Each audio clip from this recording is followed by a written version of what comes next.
सध्या उन्हाळा प्रचंड कडक आहे. सूर्य अक्षरशः आग ओकतोय.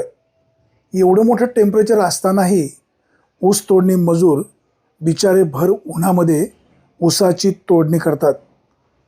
पोटाची खळगी भरण्यासाठी अक्षरशः सूर्य आग ओकत असताना आपल्या कच्च्या बच्चांना जगवण्यासाठी त्यांना कष्ट करावं लागतंय. एवढं ऊन असल्यामुळे आणि पर्यायी सावलीची व्यवस्था नसल्यामुळे बैलगाडीच्या खालीच अगदी बाजूला पाचट टाकून ही मंडळी त्याच्या आसऱ्याला जेवण करतात. सध्या उन्हाळा कडक असल्यामुळे साखर कारखान्यांनी अशा प्रकारे ऊसाची तोडणी करणाऱ्या मजुरांना एखादं वेगळं पॅकेज देता येईल का, याबाबतचा देखील विचार करणं गरजेचं आहे.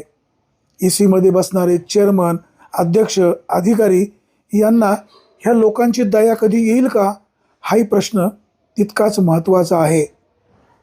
कारखान्याचे अध्यक्ष, संचालक मंडळ यांनी याचा गांभीर्याने विचार करावा अशीच अपेक्षा. Bureau report, winger times.